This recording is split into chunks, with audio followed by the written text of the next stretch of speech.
صلى الله عليه وسلم বেটা এই হুজুরে কি সুদার গুড়তারা বয়ান করতে পারে না? হয় আমিও কয়দিন তো দেখতে আছি উনি ঘুষ আর সুদ ছাড়া কথাই কইতে পারে না, বয়ান উনি ছাড়া জানেই না। হ্যাঁ, দুর্নীতিকে আর কোনো পাপ নাই, সব পাপ আমাগো। এই হুজুরে আমার মনে হয় যে মসজিদ কমিটি কোন দিয়ে বাদ দিতে হইবে।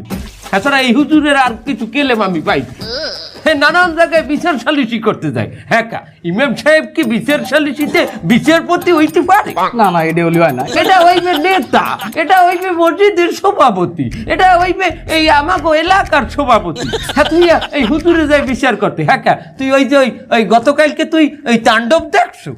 তাণ্ডব? সাকিব খানের সিনেমা তাণ্ডব?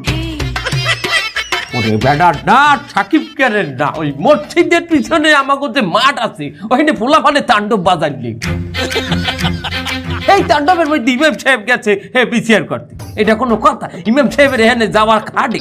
এই তাণ্ডবের মধ্যে ওখানে কিন্তু এই শব্দ শিয়ালে ওই তুফানের। তুফান? সাকিব খানের তুফান?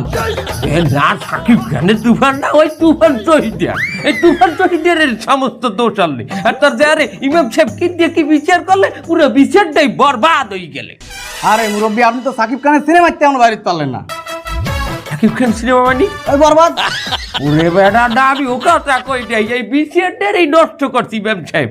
আর ওই হুজুর খালি ঘুষ ঘুষ ঘুষ করে চিল্লায়। হ্যাঁ, আমরা যারা সরকারি চাকরি করি এগরে এই বিষয়টারে অন্য ভাইলে বলা যায় না যে আউট ইনকাম। আউট ইনকাম কি হুজুর করে না? কোথায় আউট ইনকাম করতে যায়? কোথায় বলতো না, এই যে ইমাম সাহেব মিলাদ পড়াইতে যায়, মিলাদ পড়াইতে যাইয়া হাদিয়া নাই, এটা কি?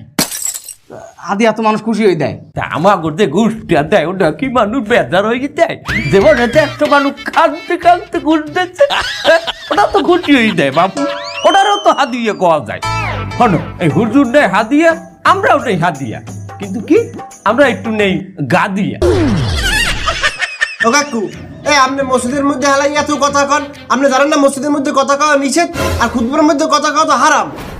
তা তুই কথা কইলি কে? এবার ডাক্তার তুই কথা কইলি কিসের দিন? তুই একটা মুরব্বী মানে তুই মস্ত রাখ না। আর তুই যে আমার লগে কথাটা কইলি এটাও তো তুই হারাম কাজ করলি। নিজের হারামটা তুই বোঝো না। না, আসলে আমাকে বাঙালিরা নিজের হারামটা বোঝে না, আর একজনের হারাম লইয়া এরা টানাটানি করে। এই অসভ্য গুড়াগারের জ্বালা একটু ঠিক মতো খুতবাটাও হতে পারি না। দোতলায় যা, দোতলায় যা, যা দোতলায় যা, দোতলায় যা। সামনে মাত্র টুপিটাও বেঁধে নাই। তুই ওঠো না খা।